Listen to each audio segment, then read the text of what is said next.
5 seconds to go.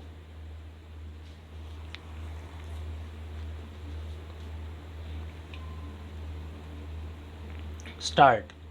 I should like right at the beginning to say that I welcome the amendment which was proposed to the draft resolution by the Foreign Minister of the United Arab Republic. The amendment makes effective change, but I think it is a happier way of putting forward the idea contained in the resolution. When I had the privilege to put forward the resolution from 5 nations before this assembly, I expressed the hope that it would be accepted unanimously.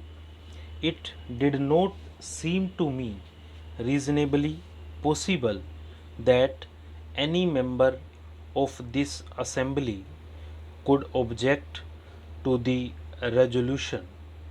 It was straightforward.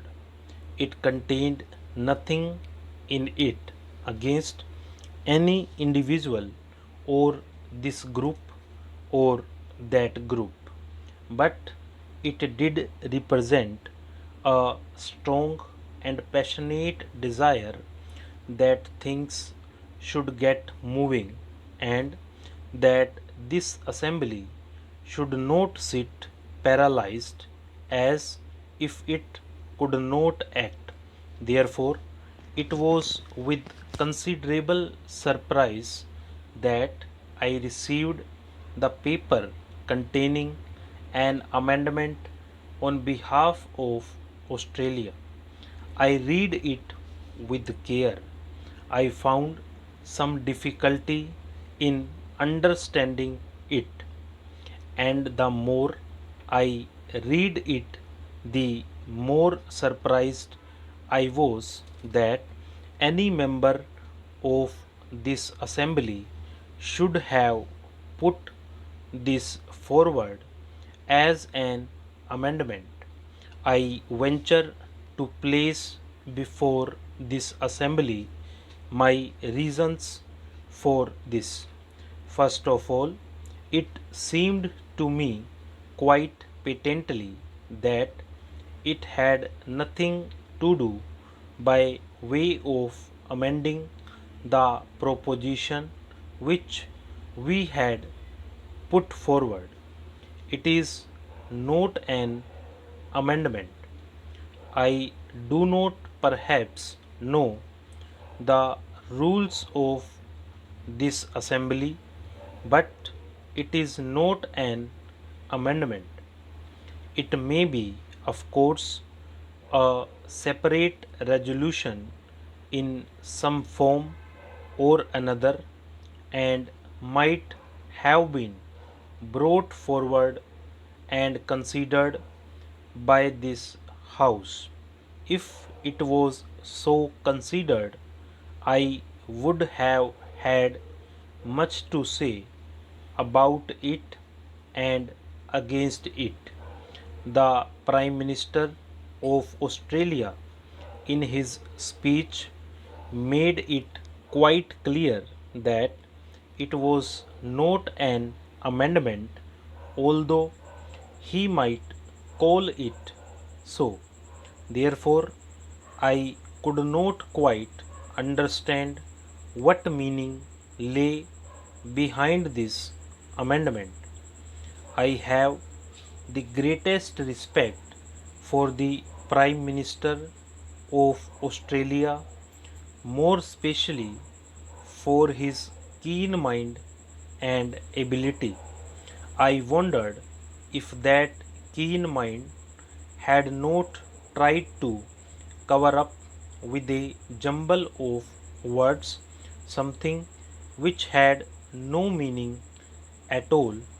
I was particularly keen to listen to the Prime Minister of Australia in the hope that he might throw some light on this aspect.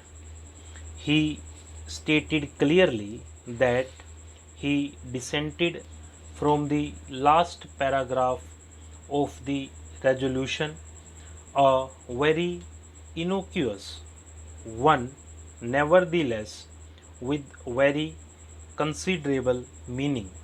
In fact, the whole resolution led up to this paragraph, the rest being a preamble. Therefore, he dissented from the very basis of the resolution.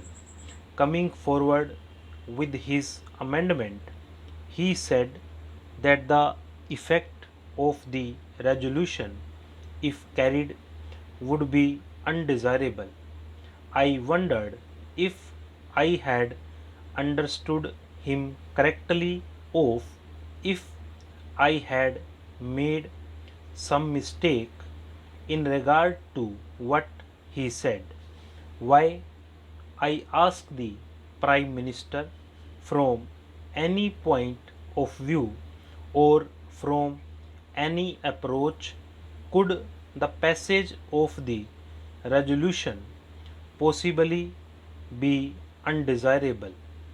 I have given thought to this matter, but I am quite unable to understand his reasoning. Therefore, it must be undesirable from some point of view of which I am not aware, and which had nothing to do with the resolution. That is the conclusion I arrived at. I would put it to the distinguished assembly with respect and without meaning offense that this is a rather trivial way of dealing with this not only important question but vital question, which is shaking the world, by calling it an amendment of the resolution. I submit that we are discussing very important matters affecting this assembly and the world. The Prime Minister, in his argument, talked about a conference. Why does the resolution suggest a meeting or a conference?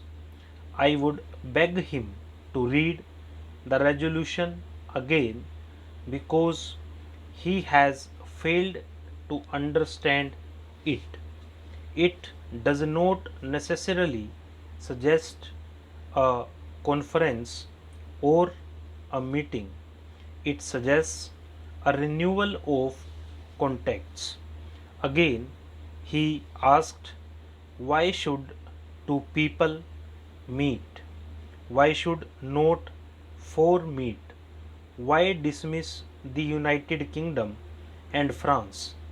Why omit them from summit talks? These are quotations which I took down when he was speaking. Why all this? He asked. Well, simply because there is no why about it, because nobody is dismissing or pushing out anybody or suggesting it. He has missed the point of the draft resolution and has considered possibly that there is some kind of a secret motive behind this. I really regret that any such idea should have gone abroad. The draft resolution was put forward in all good faith for the purposes named in it, and to suspect it of some secret device to push out somebody or not to pay adequate request to some country is not fair on the part of the honorable gentleman. Indeed, I greatly regret to say that the Prime Minister of Australia has done very little justice to himself in proposing this amendment. Stop.